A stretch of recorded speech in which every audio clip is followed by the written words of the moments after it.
Great, thanks, Simon. But I'm really looking forward to doing this workshop. I'm very grateful for Harmonica UK to give me the opportunity to do it.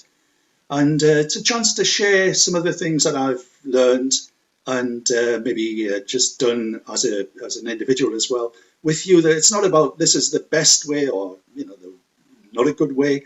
It's not about being judgmental about it, but I would like to share some things with you. And so it's brilliant having that opportunity. And I think what I'll do is I'd like to just start as we would do up in Northumbrian anyway and play you a couple of tunes. And these are Northumbrian tunes. They're called rants. They're a little bit like reels, but they have a particular beat to them and they're used in dancing. So the first one is Morpeth Rant, and the second one is Jock Wilson of Fenton by a guy called Bryce Anderson. Here we go.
Well, there we are. That's got us going then. And, people kind of often say to me, look, so-and-so's a good player, aren't they? Or I don't really like too much the way that person plays. And I usually end up saying to them, well, it just all depends. It depends. There's a big difference between somebody wanting to play with a couple of friends and, for self-enjoyment. And it's quite right that that should be the case. Very, very different if you're going to play solo. And also playing with a band. A lot of what I do is with small groups. And we also have a ceilidh band. Now, if you're going to play solo, you might be a really brilliant solo player. But you put yourself in a band situation or a small group situation where you've got to start sharing and where everybody's got to give and take a little bit. And it becomes a very different scene. Once with our ceilidh band, we couldn't get our keyboard player. And we have a couple of reserves, like most bands do. And so we've gone through the reserves, but we just couldn't get anybody. And anyway, we found this lady actually to come and play with us. And she's recognised as quite a special player. So we had a rehearsal and everything was okay in the rehearsal. And then it came to the ceilidh. Oh my goodness. She was putting in all sorts of bits of variations, bits of twiddling around. What dancers want is a fairly sort of strict time rhythm. We didn't know where we were. Had we played the first part once? Had we played the second part? It was a nightmare. So not always is the best solo player best in a kind of small group situation. But the good thing is about our instrument anyway. It's great that harmonica players can find their own place. There's no universal approach. You don't have to emulate anybody. You do your own thing and you do it within your comfort zone. And it's very, very enjoyable. And I'd like to approach this session in that way and take us through a process so that we can look at some of the skills, some of the aspects of our particular instrument as well. Great. Well, I enjoy a bit of solo playing, but not a great deal. One of my favourite tunes is by Phil Cunningham, who's a Scottish musician, and it's called the Ross Memorial Hospital. So I'm just going to play a few bars of it. And remember, we're dealing with a tremolo harmonica here, so we want to hear individual notes as well as chording a little bit. Anyway, a few bars of Ross Memorial.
Now, in fairness, that was only the A part of the tune, but I don't mind playing solo.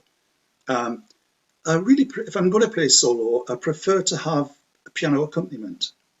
Okay. It's very difficult, I think, with our tremolo harmonicas to create depth in a tune. I've seen some people who are very skillful in doing that, but it's very difficult. But mostly I like to play with a small group of friends, and I'd had a video of us playing, but we've got a few technical problems today, so I don't know whether that video, which is the Belsay jigs, is available. Simon, would you know that? Ben, would you know that? Is it available?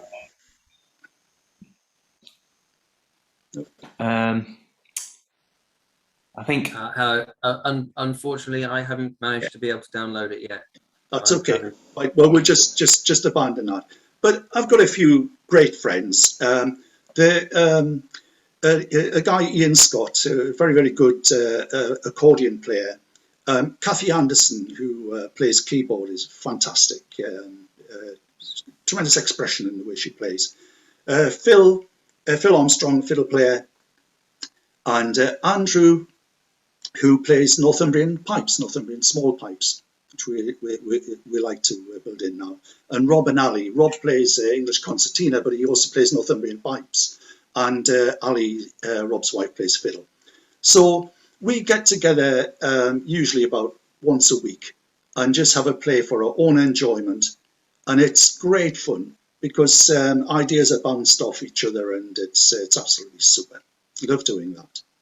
Roy, forgive me for interrupting. That has actually finished downloading now, so I can attempt to play it if you would like. Okay, let's have this. And it's about 4 or so minutes. The tunes, I wrote these tunes. They're just called Roy's Jigs, you know, that's they say, oh, we'll play Roy's Jigs. And the first one is actually called the Dyke Nuke. And that's one of the places where we have monthly sessions. It's a pub. The second one is called The Gun. That's also where we have monthly sessions, but right up in the sticks on the west of the county. That's also a pub. It's a surprise, isn't it? And the third one is called Warhouse. Translate, that means our house. Okay, here we go. Can we see that? Yeah. Yeah. So are you gonna start it, Ben? Can you see it? Yes, I can. Yeah. Yeah.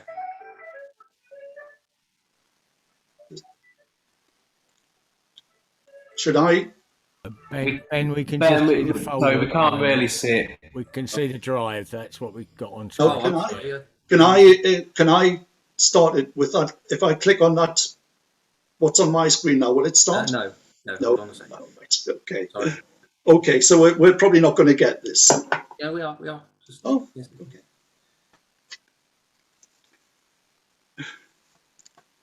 they say that, you know, there's nothing like live music, and I think this beats the live music. The tension here is amazing.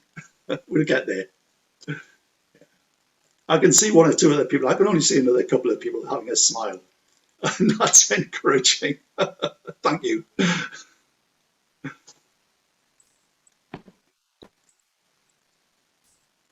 Yeah, it's always a nightmare with Zoom trying to get things right. Oh, here we go. Oh, hold on, right. How about now? You Yes. got the video? Yeah. Right. Yeah. Apologies. Just want some sound. Yeah, the sound isn't very. Yeah, I don't think Maybe we'll when they start playing. We look a bit like the puppets, you know. I don't think you shared sound, Ben. I don't think I did. Yeah, cool. Rookie mistake. There we go. Right.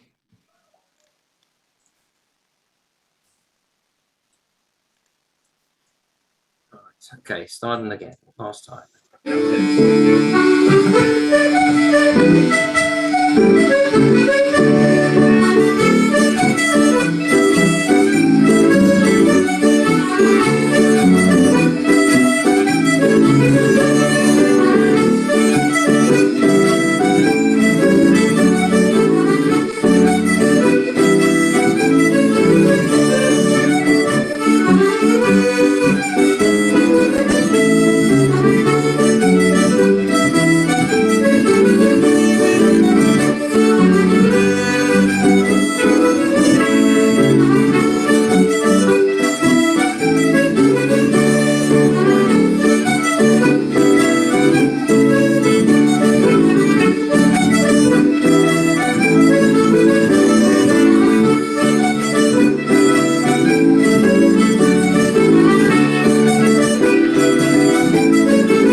Right, is that me back? Yeah, well, anyway, that's me and my friends. The thing is, they're all farmers and that, you know, and I live on the coast in Northumberland, and so it's always a trek for me. And that was taken in Cathy's farmhouse in a place called Belsay. Anyway, in Northumberland, then, what we've got is there's quite a mouthy tradition. We use the word mouthy generally, but quite a tradition. And one night at the Dyke Nuke at one of the sessions, there's open instruments, all kinds of instruments can turn up. The word just gets round and people come. But there was one classic night about 3-4 years ago where 9 tremolo harmonica players turned up. Now, I think I've got a picture of that if you can get that one up.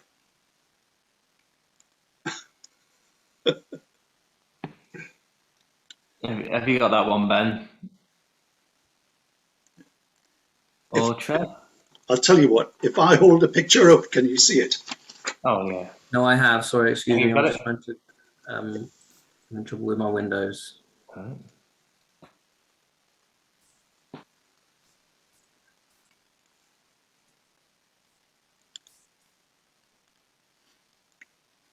That's the band, so have a look at that. That's my Cayley band. The next one. That's not the picture, it's the one with, that's it. There you go. Yeah, the one before. Oh, sorry. That's it. Right. One night it was absolutely amazing there. So some of you might know some of these players. That's me on the right. Anita James and Ernie Gordon.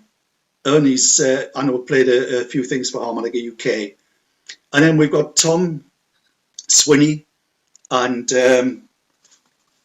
Bob Woodrington, Don Clegg, and also Derek MacDonald.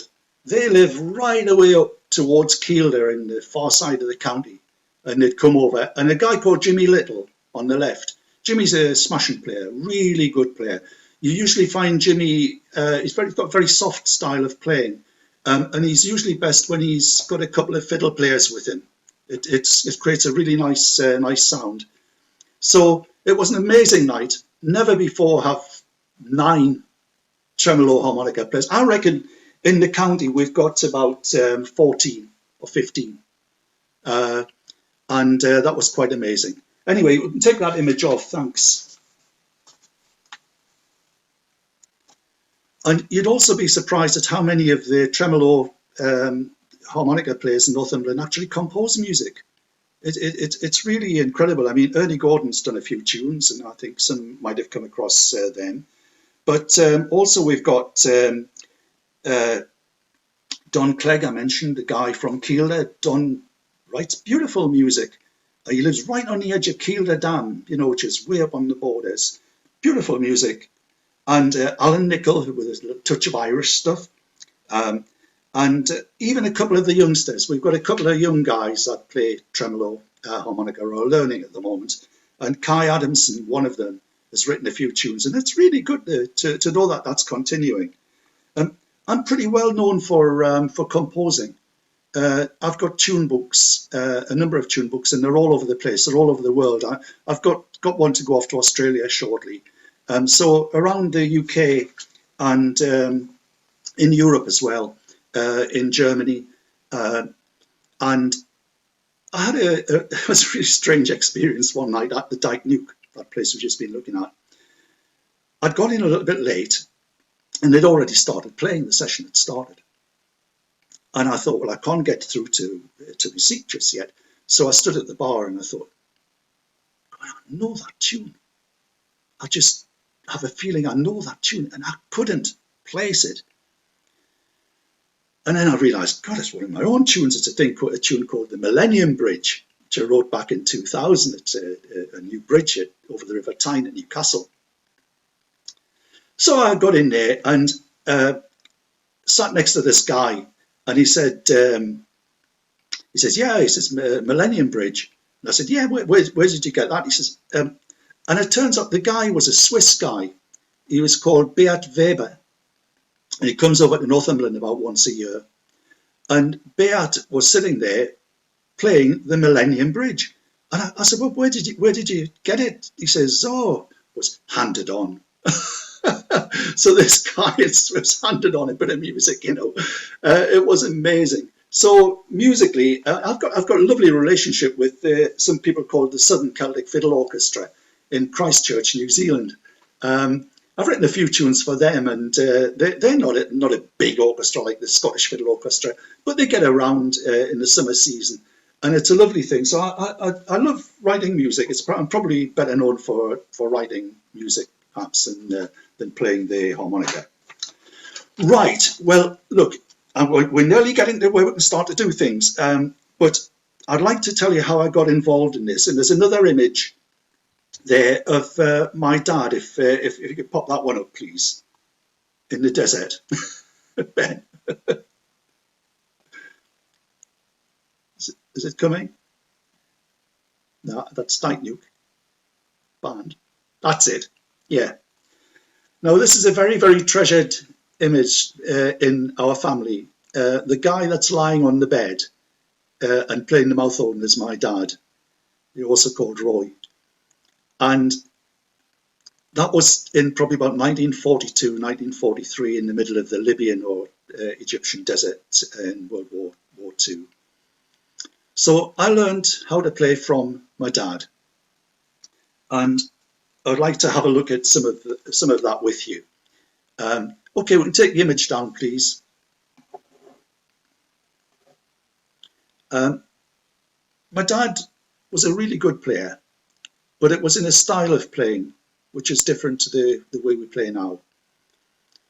And when I was about 8, Mum and Dad bought me a Echo, Horner Echo in G major. My dad always thought that G was the best key. Everybody should play everything in G. So I got that, and that was the beginning of starting to learn to play. And he learned me to play the major scale. Okay, I knew it as like do, re, mi, and things like that. But I also learned blow, suck, blow, suck, blow, suck, suck, blow. Does that mean anything to anybody? Yeah.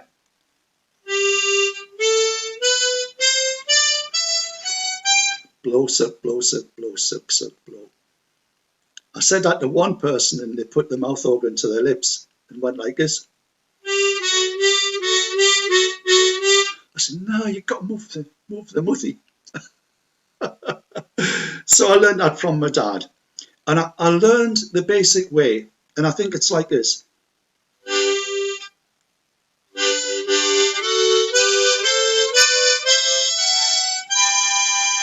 I think we all start like that, don't we? It's what I would call chording.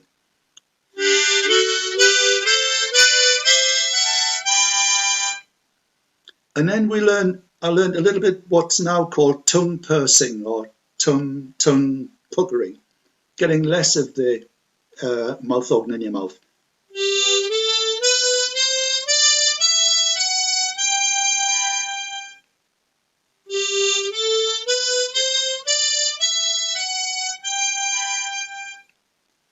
And the next thing my dad taught me to do was to use tongue beating.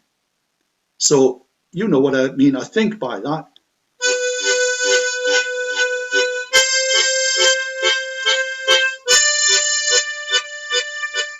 Okay, does everybody do tongue beating? Beating out the rhythm. So the tongue is going on and off the comb of the harmonica. And the final thing he learned me to do was hand vamping.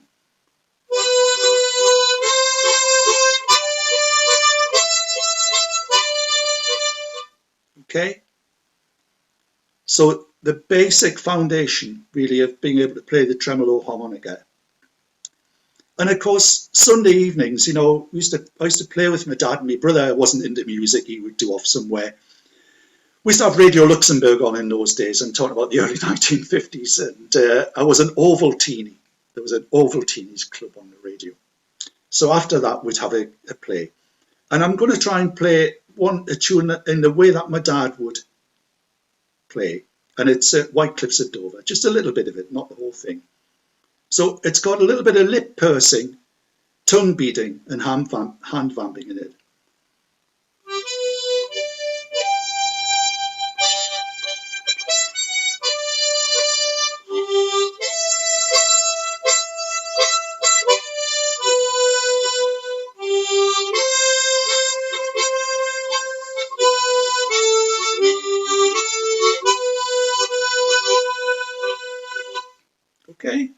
that's the kind of way I learned from my dad, and that was pretty much the way he would play in the wartime. Now today I'd add a bit of tongue blocking, and I'd even use things that I call split chords. So I'm going to take another one of my dad's old tunes. It's called South of the Border, Down Mexico Way. But I'm going to play it in the way that I would probably play now.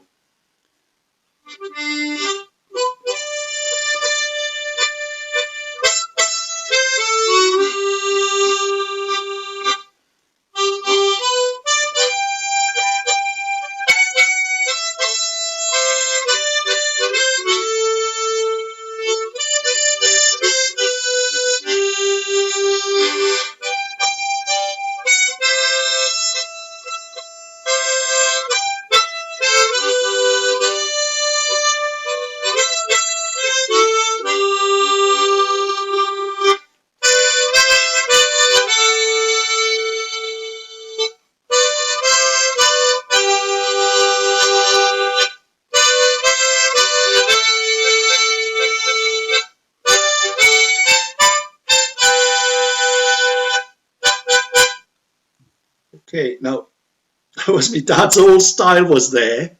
Thank you. My dad's old style was there, but there was a little bit of tongue blocking so to get the notes out clearly, a few chords mixed in. And at the end, I was using what I just call it split chords. I don't know what technically the term is, but I'm ramming my tongue against the comb of the tremolo harmonica and causing air to come out both sides of the tongue. So you get... Anyway, I'm going to come on to that in a few minutes. Just park it for now. So that's the way I kind of learned to play the harmonica. Right. So I use harmonicas with both with a plastic comb. That's a tombo. And also I have some with a wooden comb, and that is a Yamaha, which you won't find around now. If anybody knows where I can get Yamaha S23B harmonicas, I'd love to know. The things that are different about them, to me, it's very important to have a good weight, the weight of the instrument, so you get a lot of resonance. Very, very responsive as well. Barely have to blow into that instrument and you get volume. Some of the Chinese ones, I mean, are awful to play, very, very difficult to play. And of course, the other thing is about the durability of the instrument and also availability. So, and it's important for us the degree of tremolo. Let me just pick a couple of instruments. This is Yamaha. Let's just listen for the tremolo, the degree of tremolo.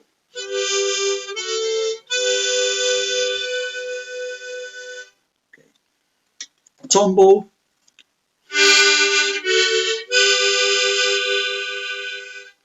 Not too different amount of tremolo, but there's a lot more volume in that instrument. And I use it with the Cayley band and things like that. I've also got a Suzuki humming. It happens to be in C.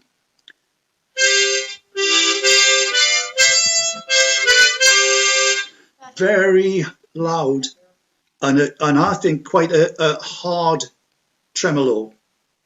Okay, so think about the instruments a little bit. We haven't got time to spend a lot of time on them, but if anybody wants to follow up instruments, I'm happy to do that, you know, beyond today.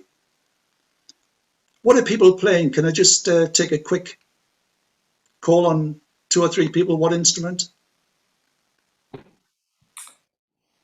I've got the Tombo bands and a Suzuki or 2. Yeah. and one Tombo band deluxe. And you can tell the difference with that one. Yeah. I heard a Tombo band deluxe being played the other day. I don't have one, and it sounded good. Yeah, and I've had it for years, and it's in better nick than the ones I've had for less time. Okay. Anybody else? What? My favourite was at the horn sextet ones, but taken off the sextet. You see what I mean? And I've got some sidle skydivers, which Oh, yes. are a bit quieter for my mind, so if I'm not quite sure of myself, I'll play them. Yeah, I haven't tried Seidel, but I like Seidel or Seidel. I think they make super harmonicas. The 10-hole diatonic things are great. But yeah, I can see somebody else in there. Yeah, no, I'm a complete beginner, and I'm using a humming Suzuki, and as a beginner, it's fine. I just yeah. Oh, yeah, I'm not knocking it. It's great. It's just different. At the beginning, I said, "Look, it's not. This is right. This is wrong. It's just different." Anyway, now, okay. So one of the problems that we have to contend with is our instrument is a diatonic instrument. We don't have sharps and flats. We have the major key. So what do we do when we encounter tunes which have sharps and flats in them? I just wanted to pass on a little idea on that. There's a tune called Lambskin It, and it goes like this.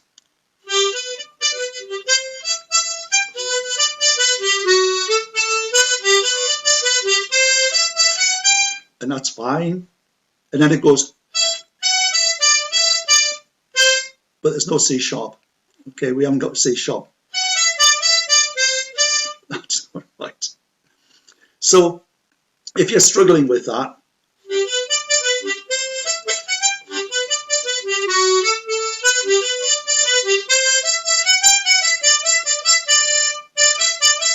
just play a note that harmonizes with the note that's missing. Okay, so I'll just park that with you. That's one of the ways of getting round the problem that our instrument is a diatonic instrument. Or miss it out. If you're playing with other people, just don't play that note, because people's ear will not pick it up. If you're playing solo, you've got a problem. And if you're asked to play a tune which has got a lot of incidentals in it, then it's not a good mouthy tune, I'm afraid. You don't really want to be playing it. Right. Okay. Now, what I want to do is look at, it's very difficult to know what to put in this in the time that we have, but I want to look at the instrument again and how we can get beyond the major keys. Okay. The major key is fine. Here's my 1 in G.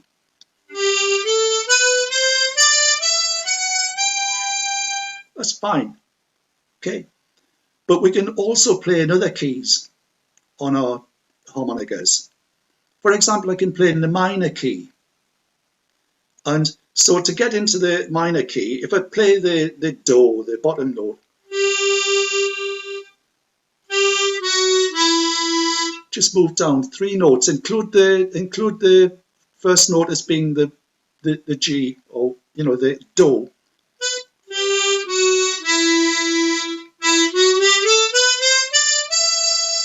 And this time it's not sort of blow, suck, blow, suck, blow, suck, suck, blow. It becomes suck, suck, blow, suck, blow, suck, blow, suck. And I said this is not technical.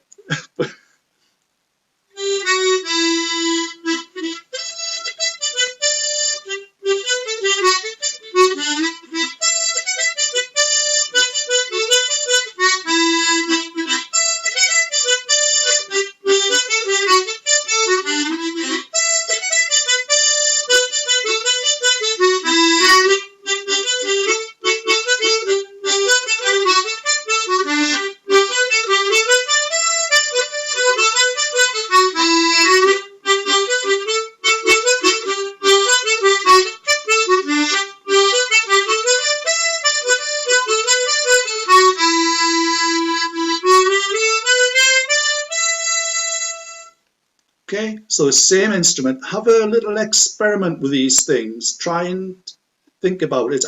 Again, I can make stuff available and, a few notes and things like that can be got round to people. But we can play the major scale, we can play in the minor key. In Northumberland, there's quite a lot of music written in what's called a Dorian key. it's a kind of minor key, but we invariably have to learn how to play a knot. And this one sounds like this. This time we go back to our bass note, but we go one up. And that's going to be, that note is going to be the, it's A actually as it happens, because I'm playing a G mouth organ.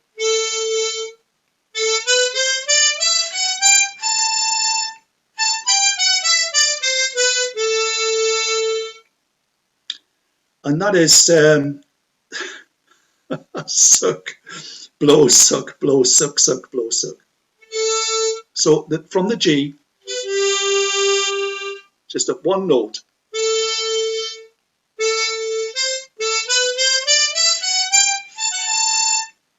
And we get music like this in Northumberland.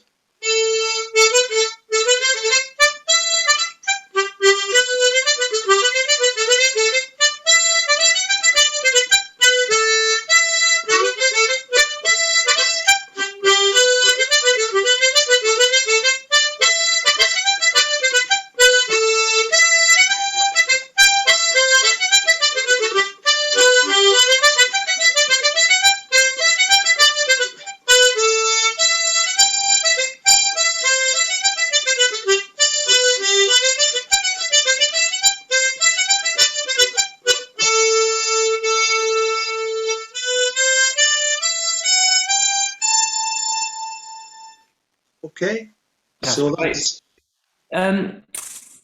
Roy, if you just say what that pattern is, and I'll just type it out and put it in the chat. So everyone, so we got suck, blow. which one's this for? For Let's do the Dorian key, the one I've just done. Dorian first, and then we'll do the other one, and then it's in the chat, and everyone's got it. Yeah. Well, I've got one more to do, Simon, and we'll come back to that. Yeah, great. There's also a key called a Mixolydian key. And I'm just looking for the right mouthy, and I can't find it, but here we are. I'm going to use a D mouth organ, and I'm going to play an A Mixolydian. And this is very useful. It's the key that Highland Piper's playing. So what I've got to do this time is go 4 down.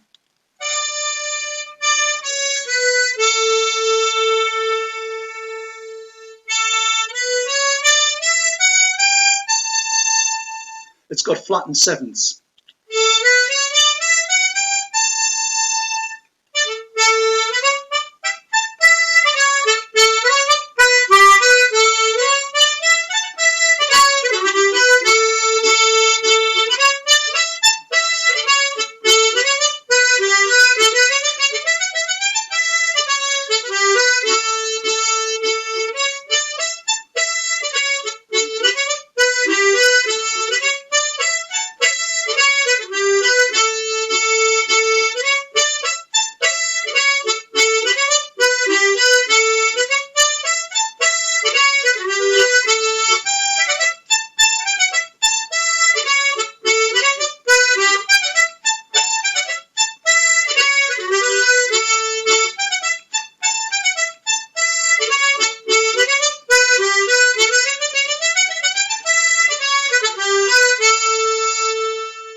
Okay, that's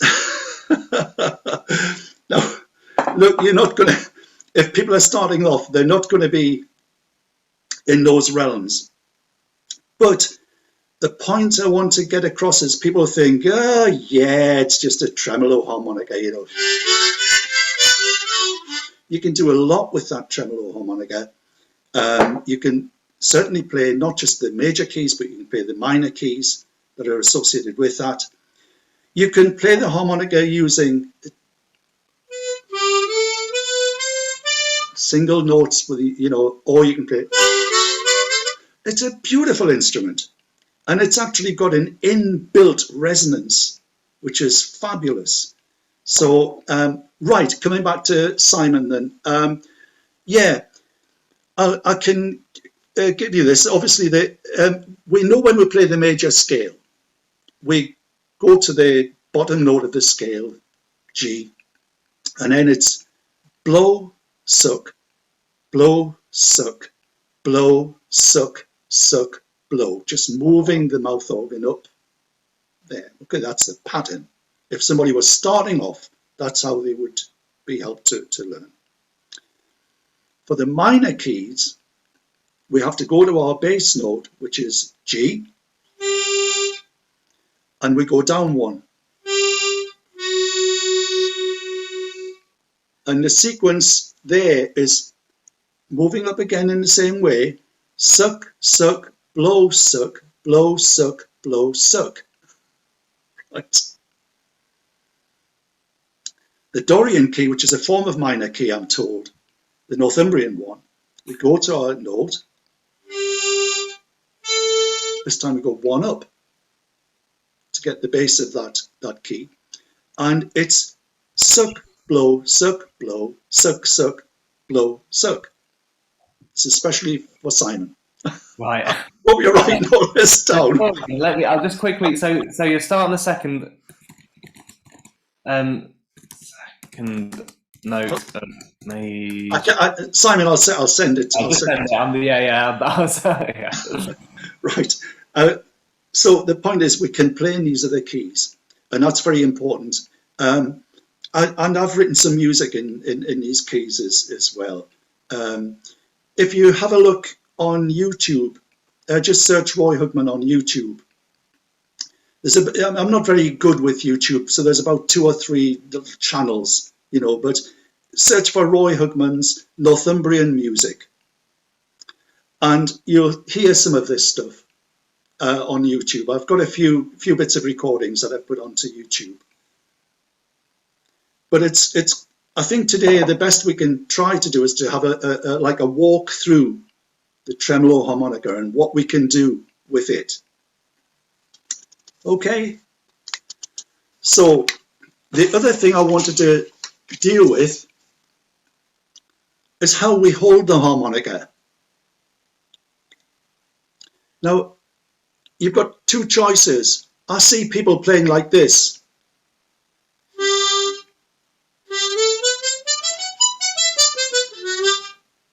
Right, so they're holding the harmonica still and they're moving their head.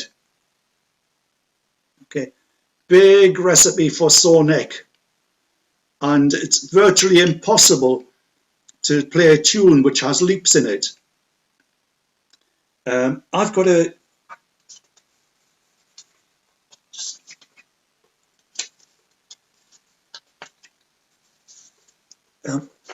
one of my own tunes is called The Keep.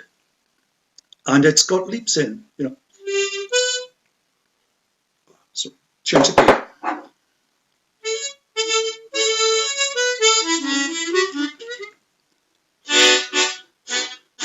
This is an old one.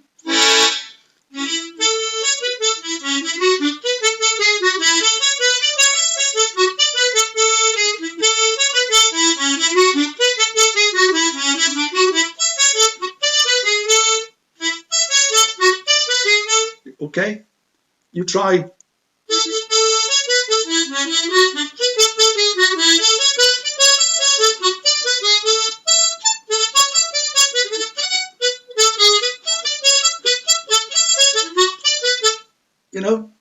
No.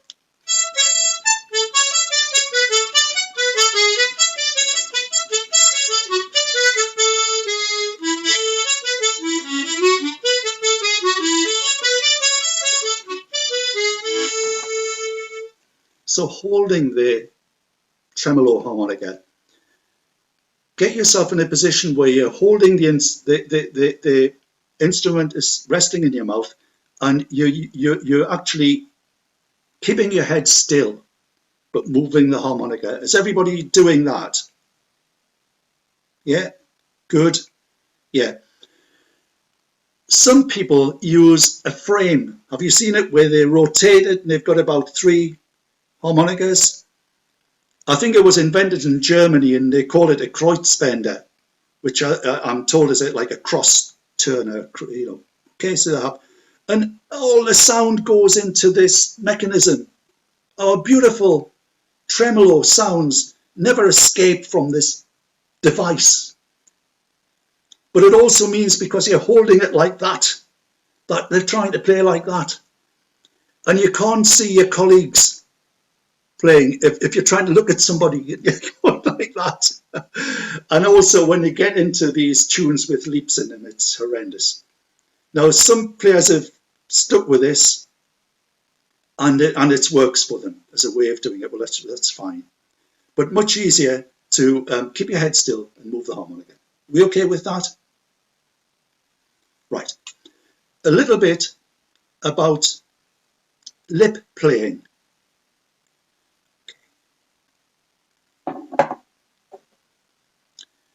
The basic method is, I just call it chording.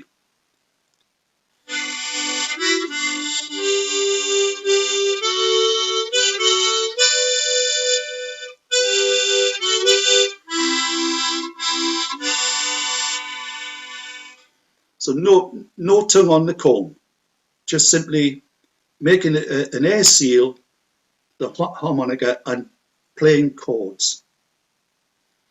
If you want to be more precise, you pull the mouth organ a little bit further out of your mouth and pucker your lips a little, lip puckering.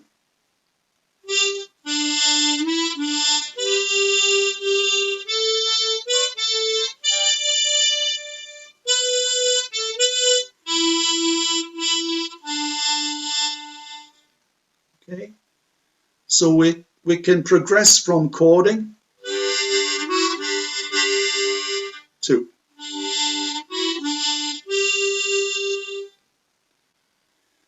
now. We don't want any sort of didgeridooing when we're playing, you know.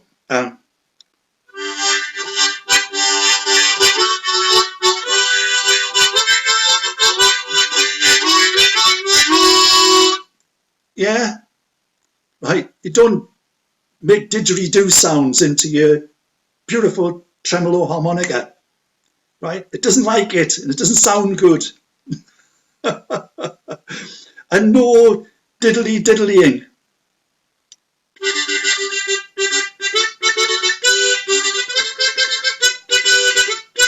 Oh, do you know?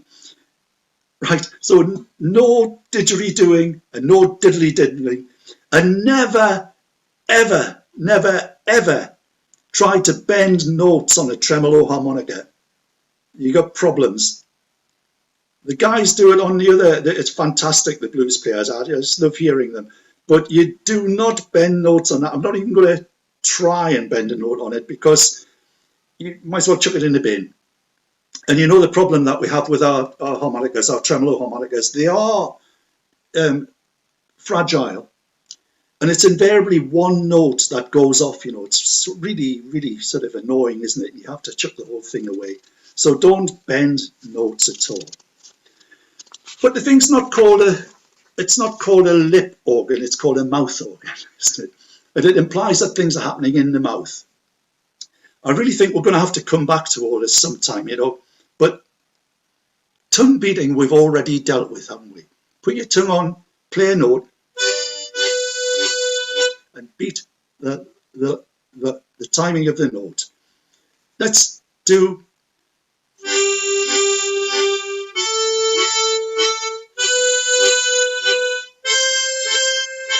Okay, we're all right with that, tongue beating. So you're beating out the rhythm there. Okay. Now, so that's putting chording.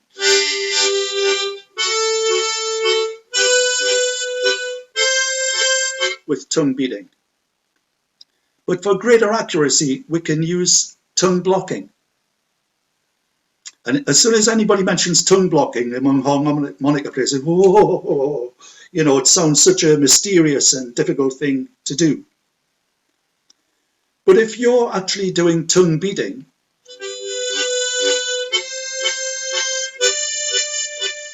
I promise you're halfway to tongue blocking. So this time what we're going to do is we're going to play a note and we're going to leave our tongue on the comb.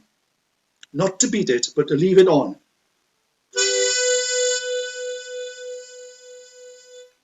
Okay? Now, what I want you to do is to, I'm just holding it like this so you can see.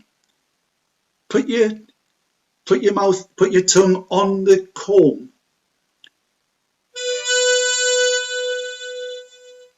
and you should be hearing a note, a single note,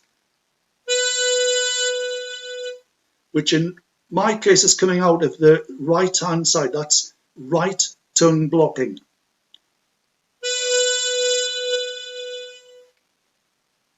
If you're hearing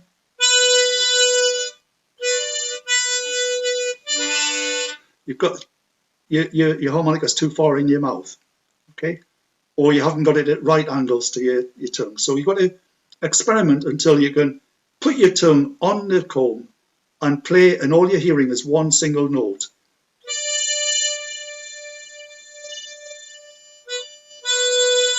That's not right, so you can hear the other note. And that's called tongue blocking. So we can play.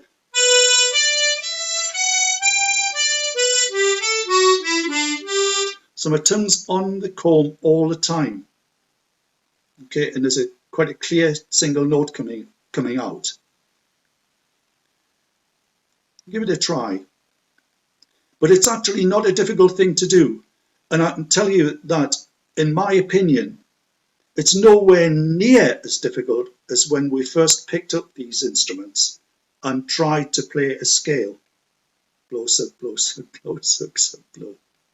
That was, if you think back, really hard. Tongue blocking is not hard. Tongue blocking just needs a bit of practice of resting your tongue on the comb, keeping it there.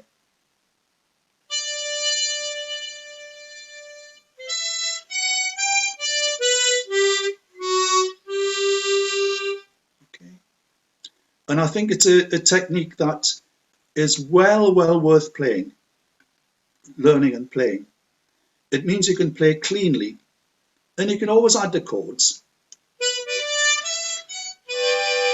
Just lift your tongue off and you get a chord. Okay, when you want the chord. But experiment with tongue blocking. Right. And I'm really skating through this because of time. But I'm going to show you now really the thing that I call split chords. I've got a tune which we called the Rothbury Mobile Chippy. After lockdown, we managed to meet up in a village hall at a place called Kirk Welbington. And we could only get the hall on a Wednesday evening. And when we turned up, along trundled this mobile fish and chip van.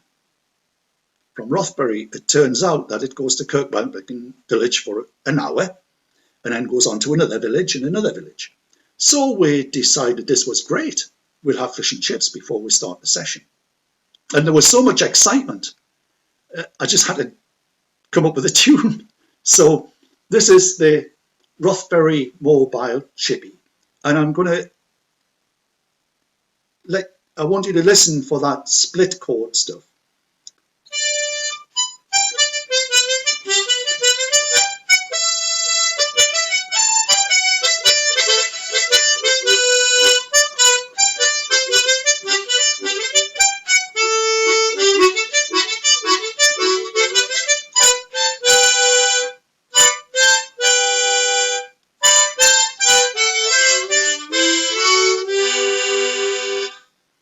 Okay, so we can put, it's brilliant for German type music, you know, it sounds like the Alps, you know.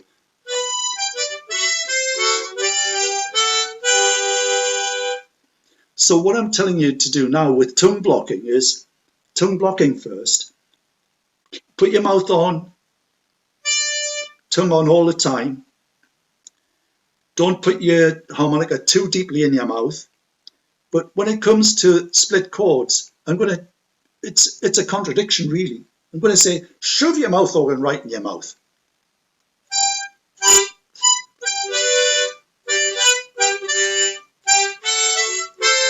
So the air's coming out of two sides and you get these beautiful chords. Okay? We've got no time to develop. This is the problem with this session. I'm really quite sorry about that. It's becoming a walk through rather than a development. So that's another skill. And can you see how these skills, one can lead to another? The first basic chording that we do. And then we're going to try and use lip puckering to make that cleaner. And then we're going to use tongue beating.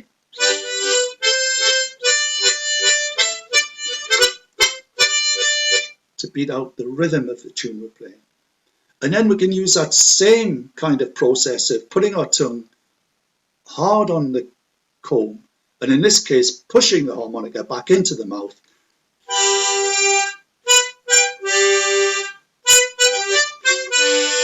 To create what I just call split chords, because I don't know that there's a technical word for it. So, Simon, are we okay for a couple of minutes? Yeah, go for it. Yeah. Yeah, okay. Because the next area in your playing I wanted to just mention was about embellishment. Do you know, I sometimes hear about putting triplets in and things like that.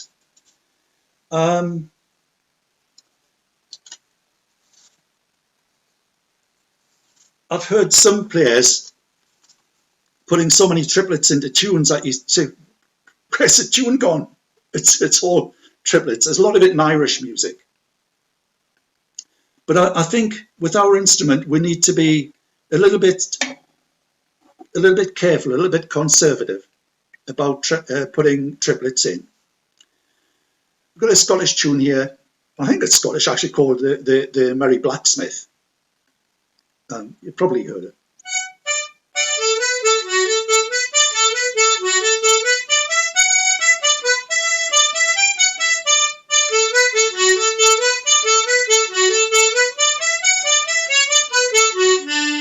Do you know the one? You can start putting a few triplets in here.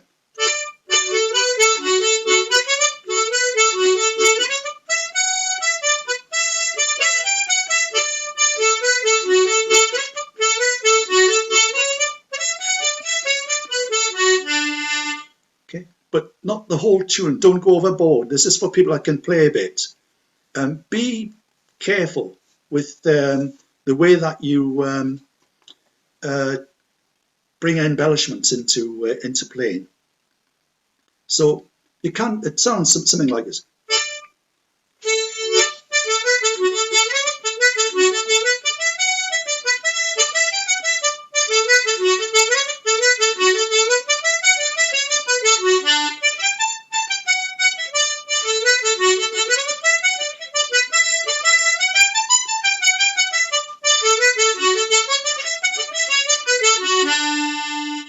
Okay, it can sound nice and bright, but keep the lid on embellishments. Oh, there's so much I want to tell you, you know, and so much I want to do, and we're running out of time. I think we're okay for a little bit. We okay? Yeah. All right. Okay. Right. Well, I thought I would just try spend a little bit of time talking about how to practice. Now you can practice on your own, or sometimes you can, if you're playing with other people, that's a good time for you to practice. Quite often when I'm out and there's a session on, somebody will be playing something, but I'll be trying some kind of technique, but because everybody else is playing, it doesn't cause any problem. But it helps me to develop a technique, say the split chords thing, something like that, you know. So, but don't try to sort of emulate people, you know, find your own place and your own style. I don't think there's much merit in saying, oh, you know, I can play the mouth organ just like, I don't know, one of these jazz players or something. Do your own thing. Just go for accuracy. I think accuracy is very, very important in playing tunes. If you use some of the techniques we've talked about, and you can make a very clear, accurate expression of the tune, I think that's a great place to be. One of the ways I try to develop that is to play staccato. I'll try and show you that. Let's pick up a D one again. Here's a tune. It's again one of my own tunes. It's called Fish Key Sands. It's, I'm from North Shields, and there's a fish key there, and there's lovely little sands.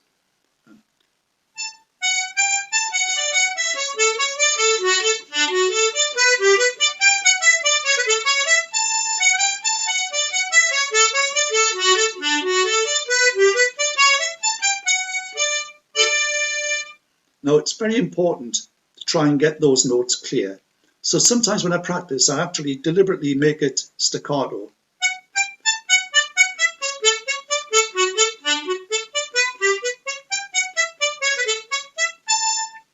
And you've got to be able to do that because you've got to be playing the clean. It's no good playing.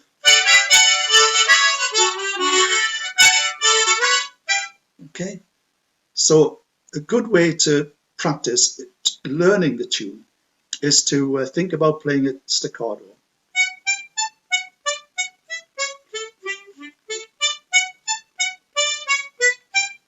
And you're getting those patterns established. Try to understand the tune as well, get into the tune, get the feel for the tune. Tunes are in sections. Invariably you get the first 4 bars will probably, in a sense, ask a question. The second 4 bars will give you a reply to that. And then you'll get into 2 complementary 4 bars. Learn about the structure. And you can change things and experiment a little bit.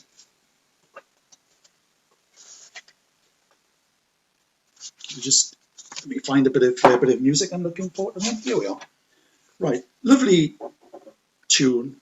It's a Shetlands tune, and it's called Arrasdale Burn.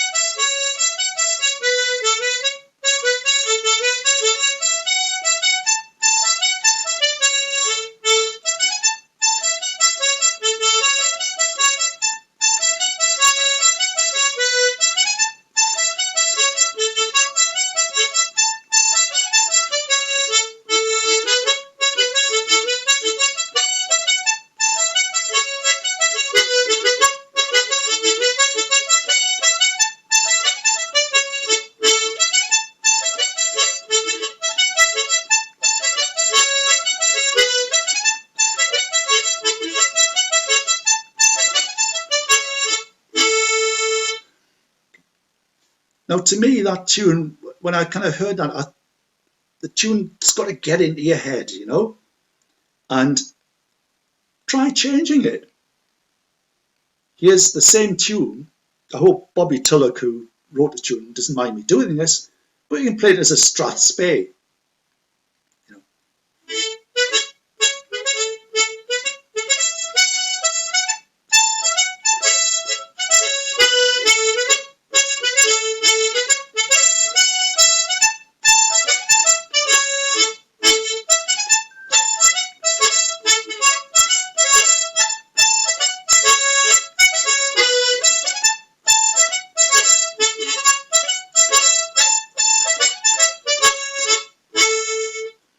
You know, get a feel for the tune and for your own understanding of the tune.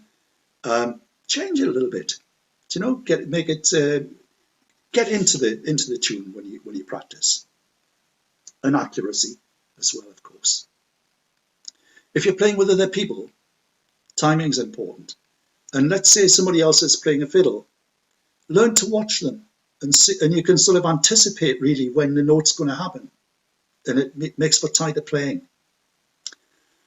Right, look, I don't really feel we can go on. Can we have a few minutes, sort of just any questions? Simon, would that be? Yeah, that'd be great.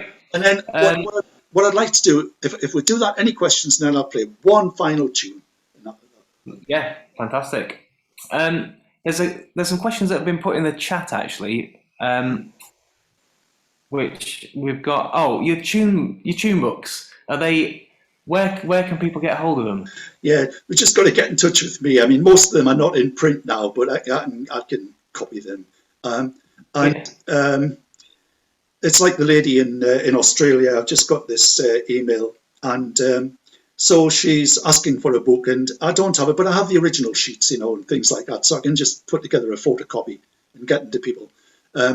What I think I'll try and do, looking further ahead, if I get the time, is turn them into PDFs, and then they can just be yeah. But at the moment, yeah. So if somebody through Harmonica UK is interested in the tune books, if they just get in touch with me, I'll make sure they get some. And how can they get in touch with you? Have you got any email address or? Yeah, royhugman@sky.com. So ROYHUGMAN, all one word, Roy Hugman, at sky.com is probably the best email address to use. Sky.com. Yeah. I'll put that in there. Yeah. And I'll make sure that whoever gets in touch actually goes away with some music. Right. I promise. Even if I haven't got the books, I'll get them something. Okay. Gary has asked, does the Chip Man know about your tune? That Well, he does, but I don't think he was very impressed. I thought he might have given us some free fish and chips or something, for the fame. Yeah. But he didn't.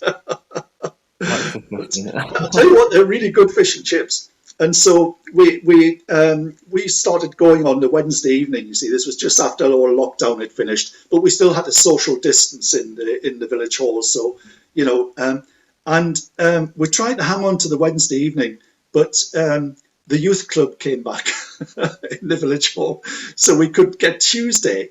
So we go on Tuesdays now, but the fish and chip fan's not there. Oh, so yeah. I mean, it's all about priorities, isn't it? Fish and chips comes a little bit above the music. Well, there's also people asking about sessions, like if they're ever visiting the Northeast, if they'd be able to come and play and join in. Absolutely, it would be brilliant if they wanted to do that. Again, just get in touch with me, and in fact, I can give you.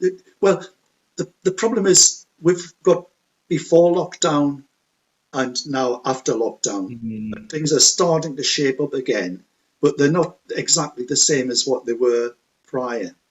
So if anybody was wanting to come up to Northumberland and come to they're absolutely amazing sessions, just get in touch with me. That email address would be the way to do it.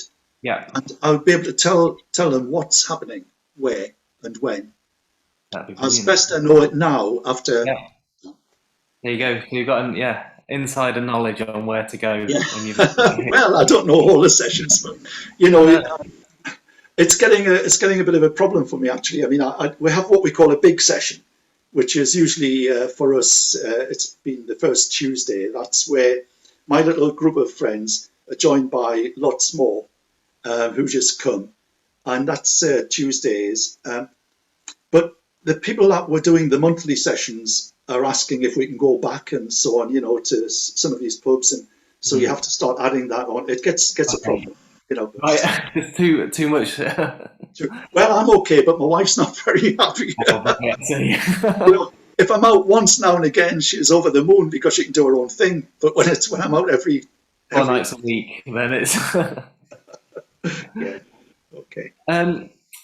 Bill Bikes, I read the tremolo is massive in the Far East. Is this true? Yeah. Sorry, are you speaking to someone else? To me? No, so this is you can if you click on the chat, you can actually see these questions yourself. If you but yeah, this is what Bill's asking, and I believe it is true. Yeah, it is. It's huge over there. Yeah, when I was at down at Bristol a few years ago, there was a Japanese lady playing in the concert and did some workshops. I can't really remember the name of it. I would say I can't remember the name either, but yeah, and that's awful to say, but I'm just not thinking at the moment. Absolutely beautiful playing of really classical Japanese music, and it's all in minor keys and things. Mm. And doing, you know, when I'm talking about these split chords, she's doing amazing things. So like playing a melody and it's very complex. Yeah, I remember doing like the full sort of arpeggio up and down with the note. Yeah. And Amazing. And I've seen the Chinese guy, his video where he's playing about 10 of the instruments at once. yeah. Well, you know, actually, it's fabulous seeing it, but yeah, it's fabulous seeing it. Yeah, it's a wonderful skill, and it's very entertaining. It must be very, very difficult for him. And so, honestly, to his credit, he's doing amazing things. Yeah. Yeah. Yeah. We're not going to be quite there, I think, in that, but good on them. And I believe that the tremolo instrument is very, very popular in the Far Eastern countries. Yeah. Chris is asking, do you have sound clips for us ear players? So I know there's the YouTube things you've got. Yeah. I should put some up on YouTube, actually, to be honest. I'm not very good at getting videos and poshing them up, as it were, so they come across pretty raw, just straight off the off my mobile. But maybe it's given me, the fact that we haven't had much time here has given me a bit of an incentive to think, well, maybe I should put a few things up on video. I mean, and sound clips of the tune, so you can learn from hearing the tune rather than from the dots. I mean, have you thought of doing an album of all of yourself and all the tunes you've written? Well, we've got. I've got. There's a couple of CDs. One I did with the Cayley band Right. some years ago. It's not very good, but it's all my music. And I had plans before COVID, and I was rehearsing with my friends in the small group, and we were doing really well, and we were going to put a CD together of, again, my music. But if they're hearing this, I just, since lockdown, I just haven't had the heart yet to go back and say I should resurrect that project. Yeah. There's so many more fundamental things being around. There'll be a time. Yeah. Well, we'll look forward to it when it comes. If anyone else has got any questions, if they want to just unmute themselves and just ask, feel free to do that. So yeah, we'll give everyone the chance to ask anything they like, and if there's nothing else that anyone wants to ask, then we'll hear a last tune. Yes, please. Brilliant. Thank you so much, Roy. It's been a brilliant afternoon. I really have enjoyed it. I don't know how much I've enjoyed it for so long. It's just fantastic. Thank you. Thank you. That's very kind. Thanks very much. But yeah, you've really shared a lot of stuff, and I've never heard someone describe how to the kind of steps to developing how to go from kind of just starting to sort of becoming accurate in tongue blocking and sort of putting it in that kind of hierarchy of steps. So I think that's really useful. Yeah. Well, it was nice having the opportunity to do this, because my wife's going mad. I've abandoned my wife because I've been thinking about how to describe things, and it occurred to me in doing that, actually, that there is a progression, very early chording through the lip puckering to tongue beating, and then tongue blocking, and then you can do these extreme things on top of that if you want to. But the great thing about our instrument is it's a fabulous instrument. It's a very understated instrument, and everybody can reach a particular level of enjoyment with it, and I think that's just great. It's very, very accessible as an instrument, and so good on it, and let's find more people playing. We've got one or two youngsters up in Northumbrian, there's a couple of them who are playing, and very good. Jack Framilton's one of them, a young lad, and Kay Adamson plays a bit as well. They just come to sessions and join in. Brilliant. In the corner, they're very embarrassed if they. Great people. Yeah. Oh no, it's good to hear that there's some youngsters. Yeah. Yeah, that's fabulous. Right. Okay. Well, look, can I just finish with a Northumbrian tune or something? Yeah. Do this, yeah. What I'd like to do is find the. I just need a little cheat thing here. Yeah, I just thought, you know, I haven't mentioned Will Atkinson tonight, and I haven't really mentioned Ernie and things like that. They're part of the tradition, and they have made a massive contribution to harmonica playing in Northumberland. And I'd just like to play a tune called Nancy Taylor's Reel. And Will Atkinson, I only had the pleasure to meet Will in the very latter parts of his life, you know. But he played in the Shepherds. It was a little band. Will played harmonica, and a guy called Willie Taylor played the fiddle. And this Nancy Taylor's is a tune that was written for Nancy, that's Willie Taylor's wife. And this goes like this.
There we are. It was a bit rough and ready, but that's a lovely tune. And it just creates that link between old Will Atkinson and his kind of the people that he played with and today. So the links are still very strong and they're there.